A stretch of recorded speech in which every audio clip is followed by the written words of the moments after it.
ကိုရဲ့မိတ်ဆွေများအားလုံးမင်္ဂလာပါဗီဒီယိုလေးတွေတော့ဇက်တိုက်မလုပ်ပြတာကြာပြီပေါ့နော်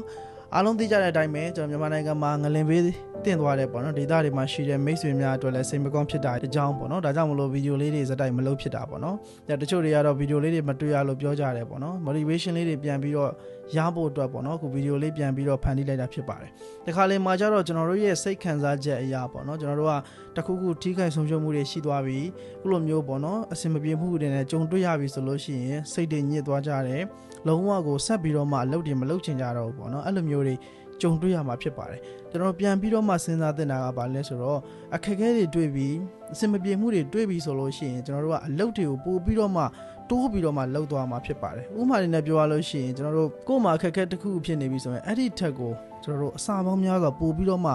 တိုးလောက်အောင်မှာဖြစ်ပါတယ်ဒါပေမဲ့ကျွန်တော်တို့ကတမန်အာဇီဝကြကြနဲ့တော့လှုပ်ဖို့လိုတာပေါ့နော်တချို့တွေဆိုလို့ရှိရင်တော့ဈေးတွေကိုအစာမတန်တင်ပြီးတော့မှရောင်းကြတယ်အခုအားလုံးလည်းကျွန်တော်တို့တွေ့မှာပါနော်ဒီတော့အဲ့လိုမျိုးတွေတော့ကျွန်တော်တို့မလှုပ်သင့်ဘူးပေါ့နော်ကိုယ့်အနေနဲ့ကိုယ့်ရဲ့လုပ်ငန်းခွင်တွေပြန်ပြီးတော့မှ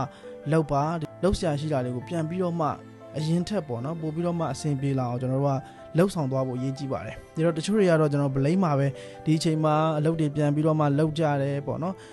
တချို့ဆိုလို့ရှိရင်လည်းဗီဒီယိုတွေပြန်ပြီးတော့မှရိုက်ကြတယ်ပေါ့နော်ဒါလည်းကျွန်တော်တို့စိတ်ခံစားချက်အရာပေါ့နော်သူတို့ကဗလိမ့်ကြမှာပဲဒါပေမဲ့ကျွန်တော်တို့ဒီအချိန်မှာမလှုပ်ဘူးဆိုရင်ဘယ်အချိန်ပို့ပြီးတော့မှလှုပ်မှာလဲပေါ့နော်ဒီတော့ကိုယ့်အနေနဲ့ပြန်ပြီးတော့မှစူးစမ်းဖို့လိုပါတယ်ဒီတော့ပါကျုပ်ဆရာတော်ကြီးပြောတဲ့စကားတွေကလိုပဲပေါ့နော်ကျွန်တော်တို့ကလောကဓာတ်ကိုရင်ဆိုင်တဲ့နေရာမှာငါရအောင်လုပ်မယ်ငါဖြစ်အောင်လုပ်မယ်ဆိုပြီးတော့ဒီစိတ်နဲ့ပေါ့နော်ကြမ်းကြမ်းခံရင်ဆိုင်ဖို့ဟာအရန်ရေးကြီးပါတယ်လောကဓာတ်တရားရေးဆိုတာကျွန်တော်တို့တွေ့မှာပဲဒီတော့ကိုယ့်အနေနဲ့ကမင်းလားဟဲလောကဓာတ်ပေါ့နော်ဒီလိုမျိုးစိန်ခေါ်ပြီးတော့မှကိုယ့်ရဲ့ဘဝကိုပို့ပြီးတော့မှဒီဟာကြီးကိုကြော်ဖြတ်နိုင်အောင်စူးစမ်းသွားမှာဖြစ်ပါတယ်ဒါကြောင့်ဘာပဲဖြစ်ဖြစ်လုပ်တွေပြန်ပြီးတော့မှစပါလုပ်ငန်းကွန်မှာလည်းပြန်ပြီးတော့မှဒီထက်ပို့ပြီးတော့မှအောင်မြင်အောင်စူးစမ်းပါ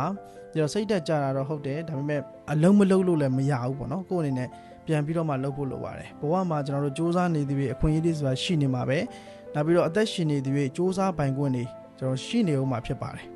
မိတ်ဆွေများအားလုံးလည်းရှင်လန်းချမ်းမြေ့ပါစေပြီးတော့ငလင်ပေးတင်သွားတဲ့ဒေတာတွေအတွက်လည်းကိုတွေတို့လည်းအများကြီးစိတ်မကောင်းဖြစ်ရတယ်ပေါ့နော်အားလုံးလည်းကျွန်တော်တို့ဘေးရန်တွေကင်းပါစေခုဒီငလင်ကတော့ဇက်တိုက်ကျွန်တော်ရှိနေသေးတယ်ပေါ့နော်ခုသတင်းတွေကြည့်ရတာကတော့ဒီ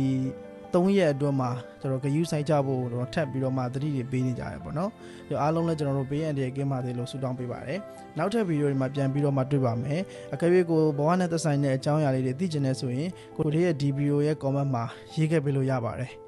အားလုံးရှင်လန်းချမ်းမြေ့ပါစေ